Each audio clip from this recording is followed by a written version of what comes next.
Hey, everybody, it's Ron Johnson, and this is the Ron Johnson Show on Locked On Sports Minnesota. This was a tough weekend of sports for Minnesota sports fans. So I don't want you guys to think everything is over. It's all lost. We're going to talk about the Vikings and the Gophers and what possibly can go right this coming weekend. We'll do that coming up next on the Ron Johnson Show. Locked On Sports Minnesota podcast.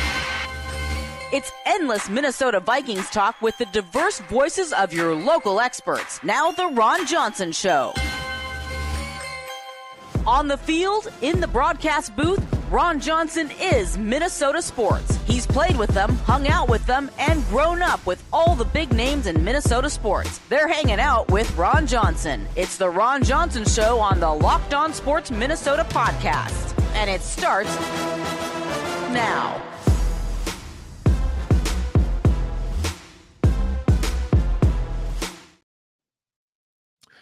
Hey, everybody, it's Ron Johnson. This is the Ron Johnson Show on Locked On Sports Minnesota. I want everybody to know you can get all of our episodes on YouTube. Just subscribe with an email address, and you'll get all the updates, all the shows. Please stick around as well because we're going to have some great interviews coming up this season. We're going to have Jack Henderson, Gophers' newest safety / nickel, does a lot of things for PJ Fleck, and he's going to join us this week, so we're going to have that release before it's homecoming. So homecoming week, why not do that? We're also going to probably have some messages from some Gophers alum. We might play on the Friday roundtable and talk about homecoming and just what does homecoming mean to you?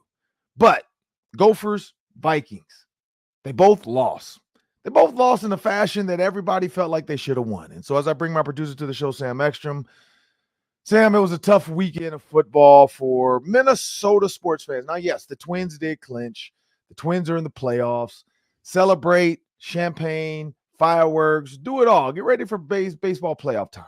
Get ready for it. Yankees have been eliminated from the playoffs. You can cheer about that. I saw that one pop up. The Yankees have been eliminated from playoff contention.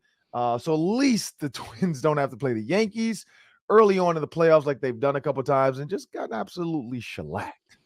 But it's football season, people still. Basketball season's around the corner. Got a chance to hang out with Timberwolves GM Tim Connolly last night. Funny. Nice. Yeah. Got a chance to talk with him. Got a chance to meet, Shea Gilchrist, his cousin. What's the cousin?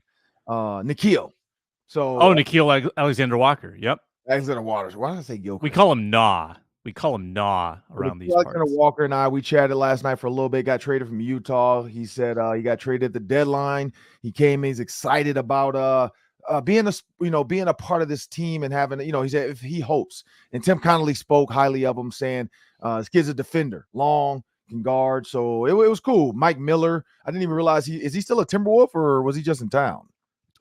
Mike Miller, I think, is out of the league. I think okay. He's been retired, but no, so maybe he just showed remember, up. He's a South Dakota guy. So he's upper far. Midwest. It makes sense that he'd be living here or settled here after his career. Okay, yeah, I didn't know that. Yeah, so Mike Miller was there last night. A couple of Vikings. Anthony Edwards was there last night. So it was a fun ping pong. Cisco from the Thong Song, he was there. So it was a fun night to hang out. But I got to talk with Gabe Henderson last night, Martin Nance, Vikings VP, Michael Grady, friend of the show. He was there as well. So it was a star-studded night. Tim Connolly and his wife put it on and was great. So I told him, I'm looking forward to. He's like, man, you got to come to a Timberwolves game. I'm like, you know what? I got to find time. My kid's busy schedule, but I'm looking forward to it. But Sam, this is not about all the hoopla going on in Minnesota. It's about the Vikings and the Gophers. And we're going to start off today with the Gophers. We'll get to the Vikings in the second segment, Sam. Here's the problem with the Gophers, Sam. Northwestern is a beatable team, clearly because they had a 21-point lead in the fourth quarter. At some point in this game against the Northwestern Wildcats, the Gophers took the foot off the pedal. And I think that's the problem sometimes, too, with younger teams. You have a younger quarterback. You have a younger running back. You don't have a Chris Altman-Bell on the field. Your tight end, Brevin Spann-Ford, has been non-existent. So the team becomes a microcosm of their leader, and that's Ethan Kaliakmanis. And so Ethan Kaliakmanis doesn't have experience in this situation. What should I do? How should we operate? Should I just take what the defense gives me? How do I slow the game down? When you look at just snapping the ball and going 4-minute offense. Now, you could say the coaches should have been responsible for this. Yes. But Ethan's got to know in the 4-minute offense, we have a lead. We're trying to bleed the clock out. Ethan snapped the ball one time with 14 seconds left, and I think he snapped it one time with 8 seconds. He should snap the ball every time down the stretch with 1 second left on the play clock. It doesn't matter to check out of a play. You just want to burn the clock because whether you gain yards or not, you're trying to, you're making the defense know now we're sitting on this. So you guys need to press the issue. You guys need to come after me. You guys need to feel like all the time is on our side. And I don't think they ever did that to Northwestern. Northwestern never felt like, you know what, we got to try too hard right now to make a play. If you think about the last drive Northwestern needed, if Ethan, let's just say that 8 and that 14 right there, that's 7 seconds and that's 13. That's 20 seconds. 20 seconds less in the end of that game, the Gophers probably win that because they don't have that extra opportunity to get 2 or 3 more plays. That 20 seconds is huge. Also, we know the field being painted. So a lot of players look for paint and then they turn their heels to the paint and then they catch the ball. That's what the gunner did on that. Well, you got to realize you're in Northwestern. They don't paint the end zone. It's just a white line. And then there's the word Northwestern or Wildcats in the end zone. So knowing that, you got to keep your eye on that ahead of time. You got to know that. You got to know your surroundings because he backed up to the paint, did what he thought he was supposed to do, caught the ball. I was like, oh, wait, that wasn't the 5-yard line. That was the goal line. So, again, another situation, instead of them driving 80, they have to drive 99 yards. So that 1 yard, if the ball's on the 1, the first couple plays are nerve-wracking because they're like, we can't take a safety. We have to run the ball to get daylight. Maybe they just run 3 times and they get stopped and they punt it. Or they try to go for it on 4th down and it's over there. So there's a lot of little things you can say. At the end of the day, you shouldn't lose a 21-point lead, 31-10.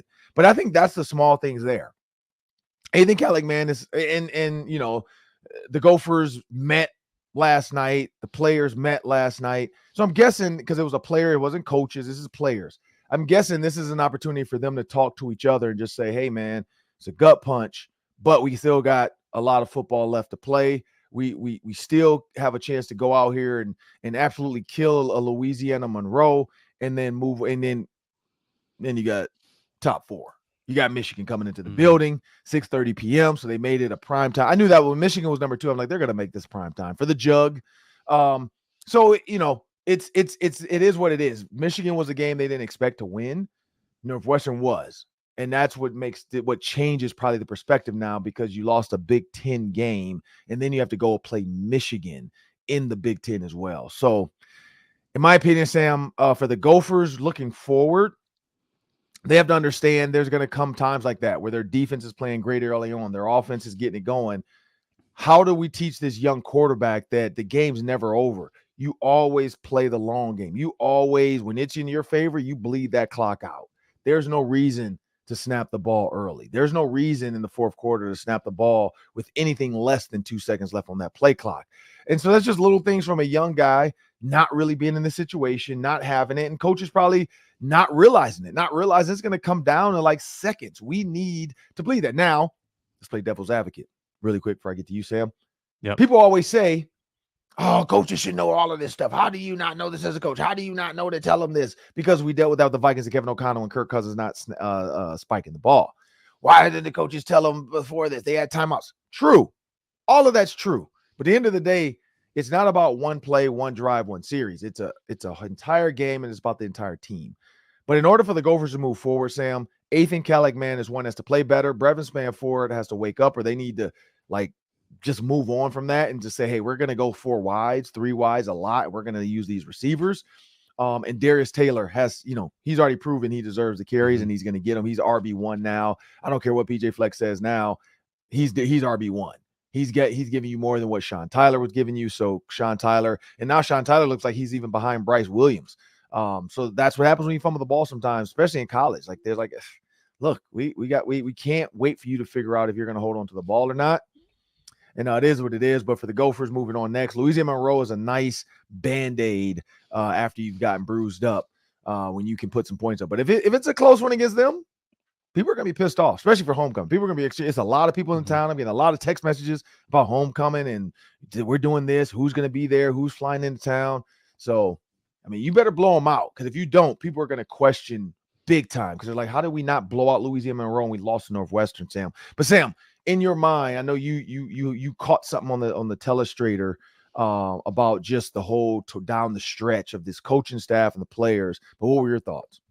Yeah, well, I mean, I saw the moment. I think it was after the special teams blunder. It looked like Fleck was very irritated with somebody on the sideline. It seemed like they were just a little discombobulated in that fourth quarter. And I had a passive eye on this game. I wasn't completely locked in on it, but obviously settled in, watched the final drive for Northwestern, watched overtime. Very disappointing. And I think it goes to show, too, that the good defense and the strong running game will win you a lot of games, but it can only get you so far. You got to have a robust passing game to really be an elite team in this Big Ten, and the Gophers are far from that right now in the passing game. I will give Fleck credit, though. In the past, the Gophers have had some silly losses. I mean, they have, this seems to happen about once a year, and they tend to bounce back pretty well. And this is where the Fleck mantra comes into play. The 1-0 Louisiana championship season, as corny as it might sound, like it seems to have worked in the past, where they've been able to shake off these losses and they tend to still get to that 8-win mark at the end of the season. So I think that is still attainable. It's a little more difficult now because you've dropped one that you circled this one. This was an easy W, kind of like the Vikings circling the Tampa Bay Buccaneers. Can't take anything for granted. And the Gophers, you're right, took their foot off the gas, and that's all it takes in conference play for one quarter to relax. And Ron, were you playing on the team that lost to Northwestern years ago on the Hail Mary? Was that a Ron Johnson team? Yep, I tweeted that out. I was a part of that, and man. yeah, it's one of those things where I've been there. We lost. I think we talked about it on the postcast as well. For those that want to, after homecoming, please check out the Gophers postcast. I'm gonna try to get a couple former players to just call into the show for the post game show, just talk about the festivities. And so I'm gonna try to line up at least 2 or 3, just gonna stop in the show maybe and get a couple in just to say, hey, that'd be fun. And talk about their experience at the game really quick, 2 to 3 minute swing bys. But it's yes, I was a part of that in the Metrodome. Jake Cuppy cried. Damian Anderson caught it, and I think Zach Kustok threw it. So yeah, I was there. So I've been there. So in these instances when you're supposed to win, when all is in your favor and it just comes down to the last play or the last situation and you lose, as a player, they hurt and then for the fans too, remember this. The coaches, it hurts them more than it hurts you. The players, it hurts them 10 times more than it hurts you. So for all the people that want to say stuff like that, like, fire this person, I can't believe this. Trust me, it hurts us as players more than it ever hurts the fans. Like, you don't understand how players beat themselves up, how they have to pick up, lick their wounds, and go to class on a Monday, and they just don't want to be in class. They don't want to go to, do homework. They don't want to, it doesn't stop for them. For you, it's like, okay, I'm going to go to work and I'm going to put the purple paint on or maroon paint on my face next week and I'm going to be out there. For the players, it's sometimes tough to let things like that go. So it's tough for them too. But we got to get to the Vikings, because Kirk Cousins and the Minnesota Vikings, I'm starting to see Twitter right now. I'm not going to lie, Sam. I haven't even looked at Twitter. I haven't, because the amount of Vikings ridiculousness is starting to wear on me. The people that don't realize Kirk Cousins has a no trade clause, so you can't just trade him wherever you want. It's so much in what people are just throwing stuff out there. Oh, I can't believe this, and we need to move on from Kirk. It's time to rebuild. He just threw his last interception, and what are we doing? What are we actually doing? I get it. They're 0-3, but we'll talk about that and what's next for the Minnesota Vikings.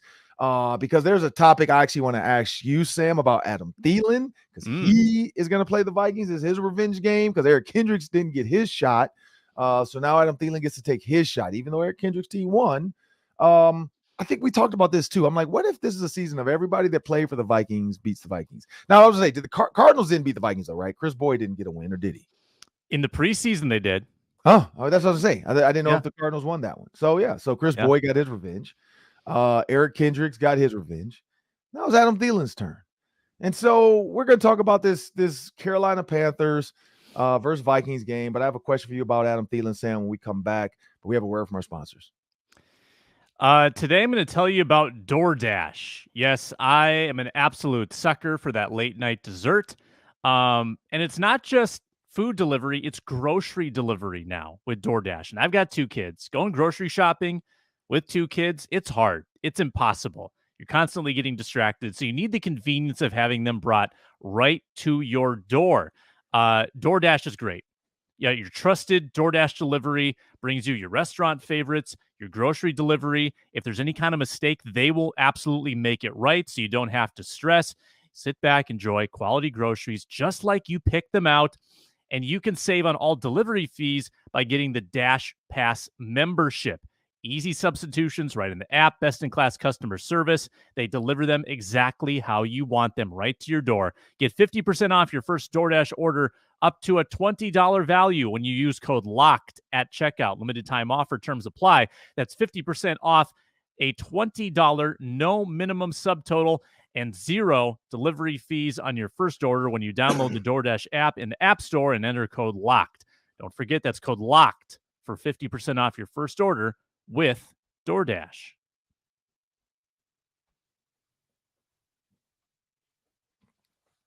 Well, Sam, Vikings are playing the Carolina Panthers. Might get Andy Dalton, might get Bryce Young. We're not sure. We'll probably see during the week with the injury report. My guess is Andy Dalton because Andy Dalton has actually beaten the Vikings. Adam Thielen is giving the Carolina Panthers every piece of intel he can think of. He's thinking back to everything Kirk Cousins has confided in him. He's thinking back to everything. Like, he knows so much about Kirk Cousins and the Minnesota Vikings that he's going to do everything in his power to make sure his team is ready for this. When you think about Kevin O'Connell, this is the one thing. He only spent a year in O'Connell's offense, so he doesn't have too much because I'm pretty sure there's been little tweaks here and there and changes, but he understands the initial concepts, what to look for, how to screw Kirk up, how to blitz Kirk properly, what's Kirk's blind spot, what pisses him off the most, what defenses do. Like Adam Thielen, I'm pretty sure is going to tell him all that. But Sam, here's my question for you before we jump into this. Yeah. Or this is it. Before we dig deeper, I guess I'll say. Did the Vikings move too fast on letting Adam Thielen go? 145 yards, 2 touchdowns, had a great game against the Seattle Seahawks. Do you think the Minnesota Vikings should have maybe kept Adam Thielen? Well, I love what Addison's doing. Absolutely love what Addison's doing right now. I think we might be seeing that Thielen or that Osborne hasn't necessarily passed Thielen by. Like, that was sort of the assumption that, okay, right, Osborne's going to take over that spot. Maybe wasn't perfectly suited for that now that we've seen 3 games. But you probably have replaced a lot of that production with Jordan Addison and what he's providing you. He's been great for 3 games now. And the money was the biggest issue anyway. So I don't honestly think, Ron, the Vikings ever believed they were getting better by letting Thielen go. It was just a calculation that we can't afford $20 million. So We're going to take 80% of you with Osborne and we're going to save the money. So I think they made the right move, Ron, but it doesn't surprise me at all that Thielen is putting up numbers. Like, I think he had it in him. I'm not sure he was fully healthy last year. I think he's probably healthier now, so that helps. But again, coming in losing efforts too for Carolina. A couple 0-3 teams battling this Sunday. Oh, yeah. I forgot about that. Somebody's O has got to go. Somebody's O has got to go. Somebody's going to win one. I think it's going to be the Minnesota Vikings, Sam. But here's my thought on the Adam Thielen thing real quick. 27 catches for Justin Jefferson. Jordan Addison, 13. But then KJ Osborne. 3 games played, 7 catches, 15 targets, 101 yards. Now, he does have 2 touchdowns, but 7 catches, Sam. That's why I struggle with this. Because now here's the problem, though, too. You cannot – I mean, not gonna lie, and this is just total like, oh man, this is just what I wish. I wish there would have been a way for it to be Justin Jefferson, Adam Thielen, and Jordan Addison. Like that to me is a scary three. Like Adam Thielen, Justin Jefferson, KJ or Jordan Addison. Now I will say KJ Osborne as wide receiver 3 was great. So I don't know. I don't have the answer because like when you're a great 3, like you're getting 50 catches.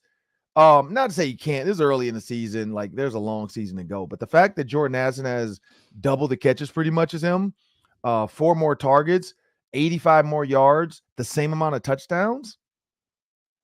Like, I just wonder. Like, I wonder what's going on in that process. Like, is it that, teams are treating him like, no, they're not, though, because they're looking at Justin Jefferson. I don't have the answer, Sam. I really don't. I was going to say, like, our defense is keying in on KJ Osborne. No, they're not. Is Kirk Cousins not looking his way? Now, maybe. Now, that could be the thing we're not getting, Sam. Jordan Addison being drafted in the first round with a first-round pick and Justin Jefferson, maybe we've been looking at this wrong. Maybe Jordan Addison is wide receiver 2, and KJ is still in his spot as 3, and he's just going to get whatever he can get when he can get it. Justin Jefferson has 38 targets. Jordan Addison has 19. He's doubled them in targets. Justin Jefferson has doubled the targets. Now you got TJ Hockenson with 28, 23 catches. Also now TJ Hockenson being there a full year. Is that taken away from Jordan or KJ Osborne? Yes, it is. But could Adam Thielen have fit in with Justin Jefferson, TJ Hockenson, Jordan Addison? Now, when I say it out loud, I hear it. I don't know if that works out loud. Like, I don't think that would work. That's too many people. There's not enough balls to go around, and you still want to try to establish the run. Because I think that was the thing that was helping the Vikings offense. Madison was actually productive. He was actually gaining yards, which then made play action work. But here's my thought because we got to get to the Daily 3 at some point. We got time, though. Yep. Kevin Stefanski. You remember that guy, right, Sam? Oh, yeah. Love him. Kevin O'Connell has the ability to go back and watch Kirk Cousins' film with Kevin Stefanski. When Kirk Cousins was really good, he was one of the best rolling out to his left, quarterbacks throwing, because he's a right-handed quarterback. So rolling opposite of your throwing hand. Because everybody can play action to the right and their right hand and throw right. But rolling out to the left and being a right-handed quarterback, it takes a special ability to do that vision. I don't know it was so much of just Kirk is special, but more so of just getting Kirk moving. Now, you had Dalvin Cook, so let's be honest, linebackers and everybody, they were honoring the run. But Kirk Cousins rolling out. Now, one, it gave him more time. It reset the pocket. It made defensive linemen have to chase a different direction, and it maybe gave him 2 extra seconds. It's all Kirk probably needs.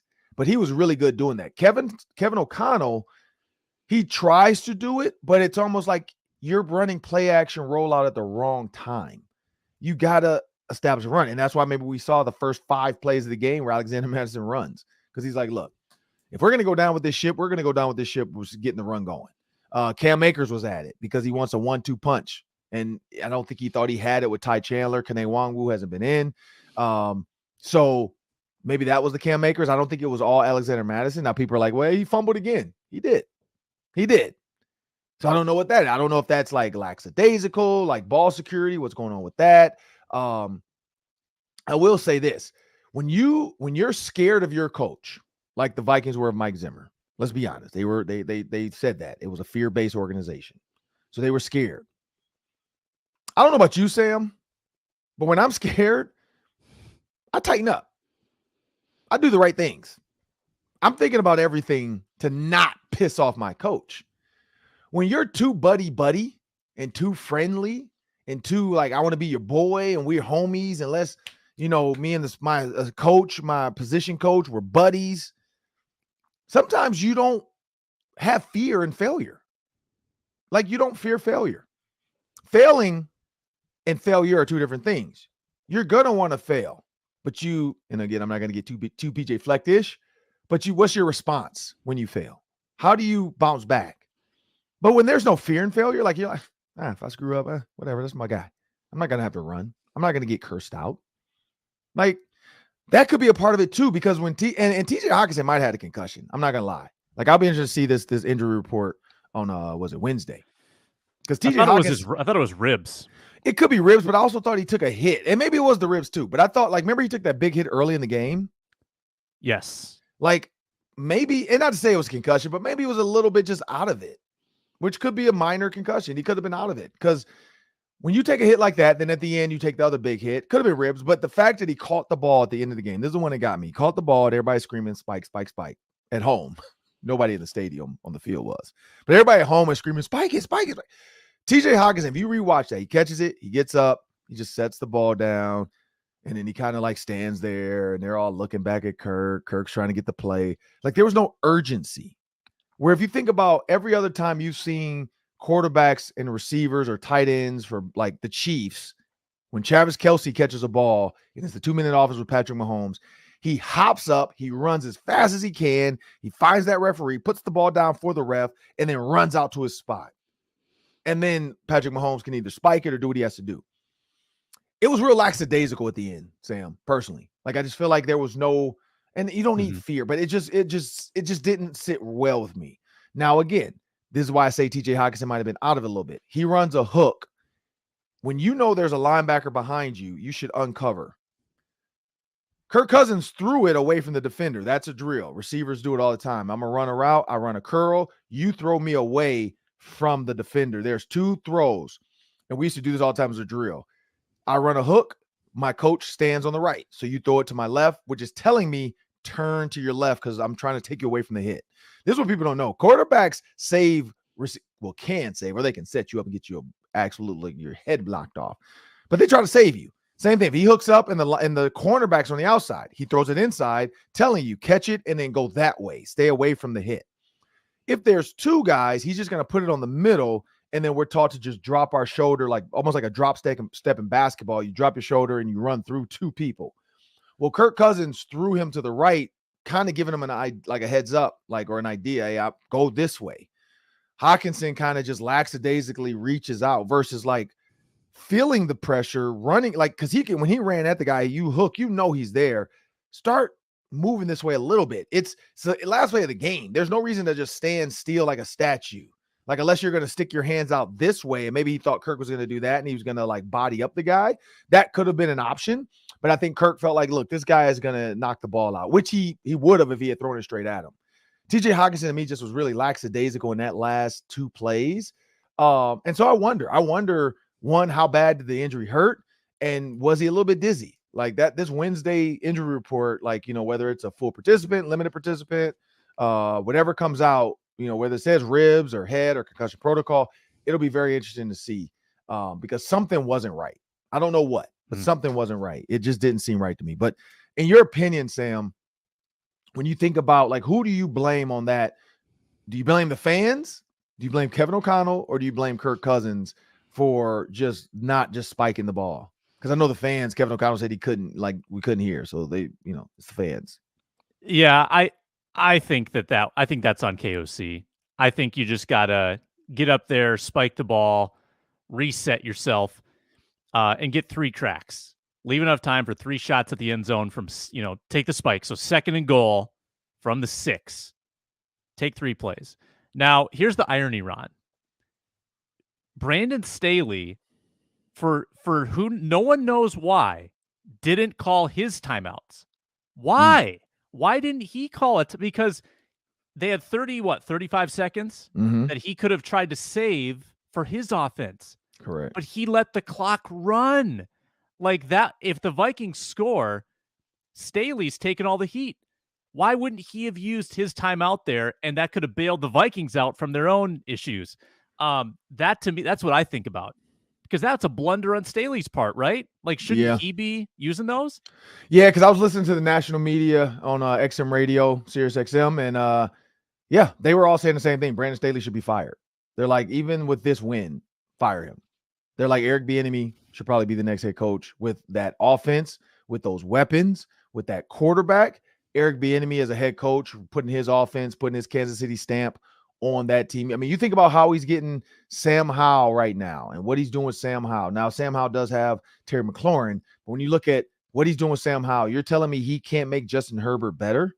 He can't make Justin Herbert like a step or 2 behind Patrick Mahomes? Like, he could probably put Justin Herbert a step behind Mahomes. Like if he's 2 or 3 steps behind Mahomes right now, he probably gives him 2 steps with just his offense, his ability to help him out, understanding the offense, and then his ability to help him out, understanding here's where you go with the ball and why.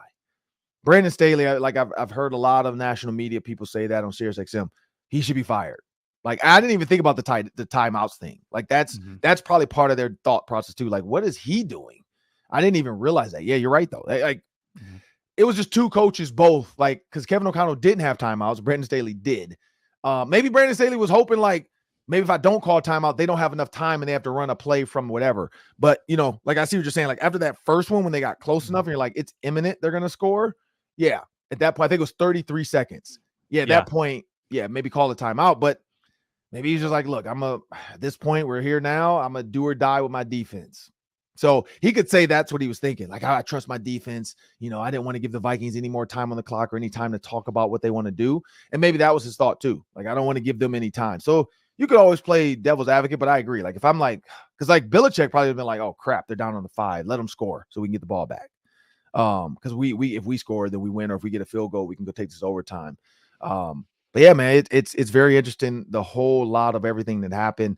But at the end of the day, when you look at Alexander Madison, in his receiving and his running, 39 carries right now, 155 yards, his receiving, 11 catches, 17 targets, 53 yards. He does have a receiving touchdown. Still doesn't have a rushing touchdown though.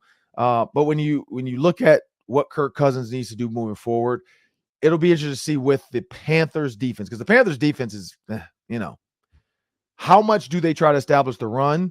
And does this become one of those games where it's just like, like we said with PJ Fleck, I'm going to run the ball 40 times because I can. We do know Justin Jefferson is on an absolute tear right now. The Panthers are a team and that's another thing. Does Kevin O'Connell want Justin Jefferson to have a 200-yard game versus boy Adam Thielen so everybody can shut the hell up? Or does he want to, like show off his new toy in Jordan Addison and be like, look, yep, I got rid of Adam. Look what I got in my garage now. So there's a lot of storylines to this game that I'm gonna be watching. I'm excited about to see. We'll talk about that on Friday. We'll also talk about the bets, because I know there's gonna be some props out there. Do you put Justin Jefferson and Adam Thielen in the same game prop? I would. So I'm interested to see how FanDuel comes with that. Like, do they come through with a parlay that's going to be, because we know last week they locked 25 and 40 yards for Justin Jefferson. They're not making it easy. So it'll be interesting to see where they put this. But I know for Adam Thielen, whoever's the quarterback, he's probably hoping it's Andy Dalton, because he's had some success with Dalton. But he's probably hoping like he can talk to this quarterback, say, man, give me the ball 50 times. I need the ball every possible chance, because if they win and he has a big game, we're not going to hear the end of it from his wife, from his team at IFA, and himself. We're going to have to get Blake Berets on. Maybe we'll do that. After that, we'll get Blake Berets on that week and say, man, what did you think of this game? Is Adam Thielen telling the Vikings to suck it? Because you just never know. You never know. Though, do you think it's going to be all hugs? Is it going to be like him dapping up, hugging the defensive players when he's on the field, or is there going to be trash talk? Do you think? I think it's going to be trash talk, because he doesn't know Byron Murphy. He does know, like him and Harrison Smith probably will. I don't know if Harrison would blow Adam Thielen up, because I don't think he's that guy. But Cam Bynum doesn't really have a connection with Adam Thielen. They weren't teammates that long. When you look at Byron Murphy, Caleb Evans doesn't really, him and Adam Thielen weren't like boys. I mean, the newest one, Blackman, Mackay, he doesn't know Adam Thielen. Ivan Pace Jr., Adam Thielen crosses the middle of the field. He doesn't care. He's going to hit him like he's anybody else. He doesn't know. Like if it was Eric Kendricks, Anthony Barr, Linval Joseph, some of these guys still on the defense. I can see Danielle Hunter and him dapping it up a little bit. The one thing I want to see though is like, how close were Adam and Justin for real? Because we know Stephon and Adam were really like boys. Mm-hmm. But Justin and Adam, like, is there bad blood there because Adam knows Justin came in and took all his targets and he's the reason why he probably, had to leave. So even that, like, what is that handshake going to look? Is Adam Thielen going to gritty when he touchdown? Like, could that be a prop out there? Adam Thielen hits the gritty over under one time. Like, it'll be interesting to see if he does the gritty, like, or is it like a homage to his boy Justin? Who knows? Does Justin have a special gritty for Adam? Is it going to be a 1-9 gritty? I don't know. Because what's that? Oh, I don't know. That was one of them. We got the Monopoly gritty. He already did the Jet. Now he got the I like the monopoly, Jet. and the Jet's cool. The Jet looked like what he was already kind of doing sometimes anyway, but Yeah. maybe that's just me. But you got the monopoly gritty, some other ones. But yeah, Adam Thielen, in my opinion, he's gonna cry for the ball. He's gonna yell, scream. He wants this ball. Like this week, he's gonna be like clamoring for it. So I hope, because Eric Hendricks had the hamstring, I hope I pray Adam Thielen stays healthy this entire week, because that's what, we want to see that on the TV. We want to see what happens every chance he gets. Does he celebrate his first downs? Does he yell and scream? Does he stare at Kevin O'Connell? Does he shake Kevin O'Connell's hand? That one. Like, what do you think there, Sam? Does he shake his hand, or do you think he just walks off the field after? Well, we had Barrett's on before, right? And Barrett's made it sound very much like this was a friendly breakup. Like, I don't know if Caitlin felt that way, but with Adam, at least, it seemed Barrett's made it sound like they prepared him for it. They were cordial, and it was all business, not personal. So I'm choosing to believe that, and that there's going to be. And I agree with that. Yeah, because he said the year before they kind of knew, because they already had to restructure one year. So they were like, well, if we had to restructure this year, this is probably it, because that's they definitely knew it was coming. And this is, when you head into your 10th year, 9th year, like, that stuff's going to start to happen. Like for running backs, it's your 3rd year. Like, be prepared, because they're going to move on. But I'm Ron Johnson. I say I'm Ekstrom. Coming up next, we got the Daily 3. That's 3 questions. We're going to take about a minute each today. We ran a little long on time because the Vikings topics were just so good. We had to do it. But make sure you guys know Sirius XM is a proud partner, Locked On. The Twins play the Oakland Athletics, 6:40 p.m. tonight. Catch every pitch of the hometown broadcast on the SXM app. Just search Twins, and that is your playoff-bound Minnesota Twins. All right, Sam, 3 questions, about a minute each. Take it away. All right. I'm going to toss a new one in here that wasn't on the list. I want you to power rank the 3-0 NFL teams right now. Okay. Miami, Philadelphia, San Francisco. Oh, my goodness. All perfect so far. And I think this is a pretty tough one. This is super tough. I'm going to just go with who made it to the Super Bowl. So I'm going to go with Eagles first. Then, this is tough. The Dolphins put 70 up on them. The 49ers have a good run game, but the speed, like you got A-Chain now, who was also a 100-meter like qualifier in college track, so he's fast.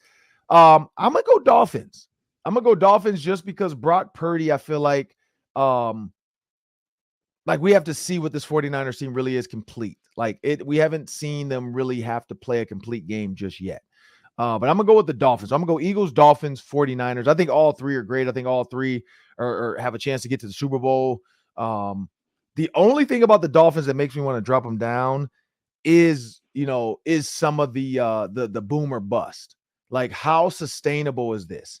But the other problem is these guys are fast. Like, you toss sweep to Mostert, you toss sweep to A-Chain, and you miss a tackle, it's a touchdown. We saw the speed. You jump a route, Tyreek Hill's gone. So I'm gonna go with Eagles, just because the Eagles run pass game, to me, that too, it's tough to be able to stop. Like Jason Kelce said, like, you want to stop the tush push because we're great at it. Well, what are you gonna do? Stop Justin Tucker now from well, they did stop field goals. So Jason Kelce better chill out, because they will stop stuff that's easy. Extra points were easy, so they're like, all right, let's back this up to 25 yards. So they will stop stuff that is too easy. The tush push is becoming too easy for the Eagles, and so that's why he thinks they want to outlaw it. But yeah, I'll go Eagles, Dolphins, 49ers. I don't know. What were you thinking? Yeah, it's tough to relegate the Eagles after all we've seen from them for a year and change now. The Dolphins are the new thing. They're the shiny new toy right now. It's easy to get enamored by the 70 points they hung up. But do you remember a few years ago when the Cardinals started like 10-2, and everybody was talking about how they were, breaking the NFL? They were all speed guys, and it fizzled so fast, right? And also Tua is just so vulnerable. Like, I worry about Tua being hurt and then you're one injury away from kind of going back to normal. So I'm pumping the brakes on the Dolphins. I love the Eagles, and I love the 49ers, honestly. I think the 49ers are vying for the number 1 spot here because they are just so solid every facet, and Purdy just executes that Shanahan offense. I think I like San Francisco, actually, most of all.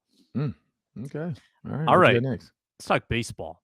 Mm. Twins. Final home series of the year this week Mhm. against the Athletics. Then they finished the year on the road at Colorado. But they're going to the playoffs, Ron. Probably going to be the 3 seed. Mm-hmm. And probably going to play either Toronto or Houston, Mm-hmm. Seattle. We don't know yet.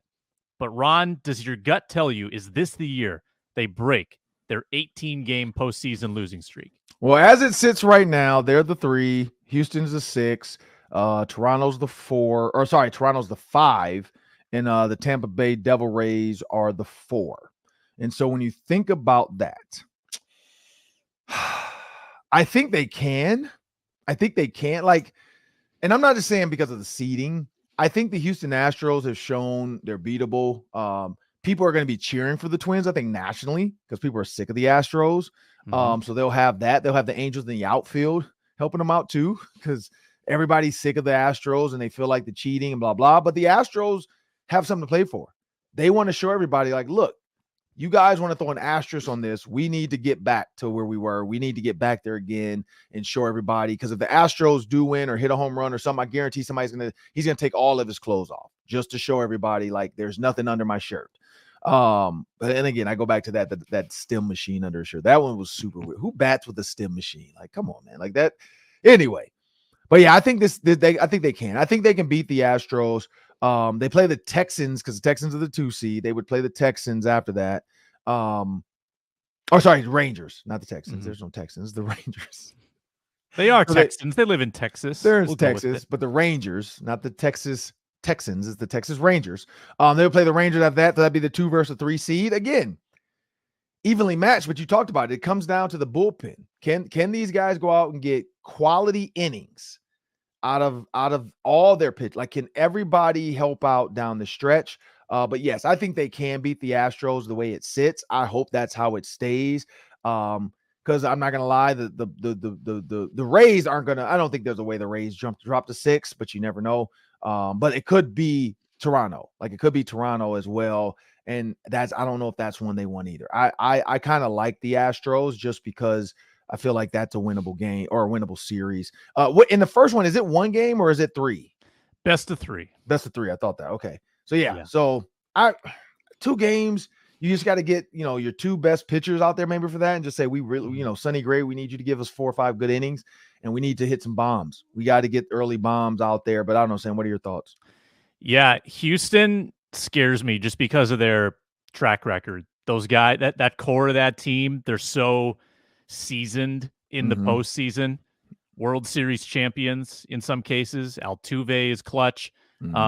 They're solid, but yeah, that's just a solid baseball team. So even though, they are maybe not as formidable as years past, I still worry about them. So I'd rather play like a Texas or a Toronto, but you're probably going to play a team that has a better record than you in this series. So you're going to be potentially underdogs no matter what.